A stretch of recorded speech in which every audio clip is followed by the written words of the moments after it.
Hi besties and welcome to my channel. This is what my family had for lunch. Some macaroni, fried plantains and turkey and spring roll. If you'd like to see how I created this meal, then come along as we cook together in this video. Let's go!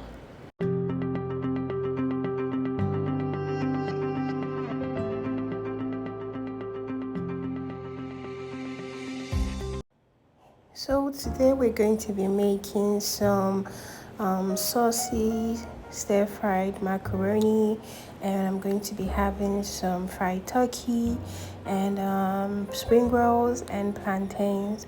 So first things first, I'm just going to be cooking my turkey. As you can see, I brought it out of the freezer and it's frozen. I'm just going to be seasoning it with some seasoning powder, some barbecue spice, some paprika, some curry, and a lot of garlic. As you can see earlier, I was crushing up some garlic to use to cook. I'm just adding in a previous meat stock that I had stored in my fridge, and I'm going to put some water to cover the meal, and I'm just going to cook till very soft. You know us here, we love our meat very soft, so soft, fall off the bone. So yeah, let's make our sauce for the stir fry. I'm putting in some soy sauce, and then I'm going to be going in with some oyster sauce. I think the ratio should always be like 1 to 1.5. So if you're putting like a spoon of soy sauce, then you should be putting like 1.5 of oyster sauce. I'm putting in some red vinegar, and I'm going in with some ketchup. And when I do put that, I'm just going to stir everything to combine properly, and I'm going to set that aside. The reason for me making this was that I didn't have a lot of fresh products at home. I always love to cook with a lot of vegetables, but I didn't have any, and I didn't have any fresh tomatoes or leftover stew in the house. So I just decided to make this, and it was so delicious. So yeah, for my pasta, somewhere in my video I showed you how to make the perfect pasta. So I'm having some boiled salted water. I didn't show when I was putting in salt, but always salt your pasta water heavily. I'm just going to be going in with my pasta, and immediately I put my pasta, I'm just going to stir. Like I said before in previous video, you don't have to put oil because it doesn't allow your sauce stick to the pasta. But if you don't want your pasta to clunk up together or stick together, just stir immediately. So I'm just giving it a nice turn from side to side like this, and I'm just going to allow it cook as stated in the pack, but I'm going to give it like a 2 minutes time before I pull it out, so that I can use that 2 minutes to cook when I introduce it back into the sauce. So yeah, I'm just turning it into a sieve, and I'm going to run it in cold water.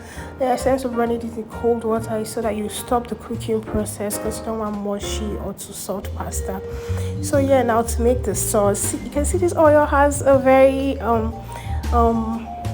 different look, because it's leftover oil from the stews that I make. Like I told you, I fry my Nigerian stew in a lot of oil so it doesn't slap. Then I skim off the excess oil, and I reserve it to make sauces like this, to cook indomie, to fry eggs, to do whatever. So yeah, I'm just going to throw in some onions and garlic. I'm going to saute that for 2 minutes. I always like a little bit of heat, so I'm putting in black pepper, otherwise called Cameroon pepper, on the side of the world. I'm going to toast that for some couple of minutes.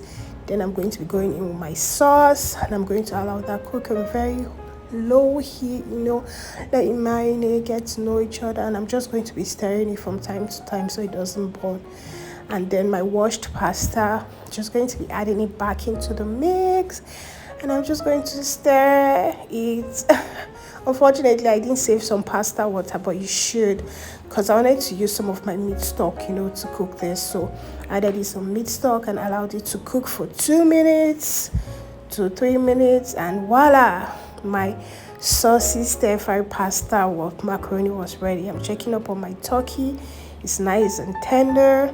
My spring rolls, but I just had to delegate. I just had to buy that. I didn't have the energy to just make from scratch. Nice packaging. I didn't realize how fragile they were, so I kind of broke some. You can see in the video. So because my pan is big enough, I'm just going to be putting in some turkey, just killing two birds with one stone. I'm going to fry till it's crisp. That's for the turkey and for my spring roll. And I'm just going to cut my plantains into cubes, so it's easy to just pick up with my macaroni. Guys, if you don't salt your plantain, I can't be your friend. Anybody that doesn't salt their plantain is weird, period. So I'm just going to salt it, toss it from side to side, make sure salt has gone everywhere. I'm going to fry it until it's golden brown, and I always make sure plantain is lasting, because when plantain is fried, all bets are off.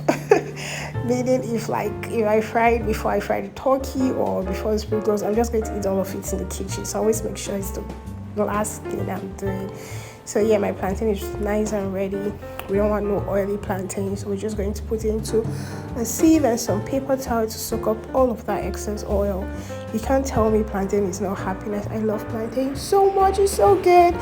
And now I'm assembling the plates. So tell me, is this plate giving low or high vibration?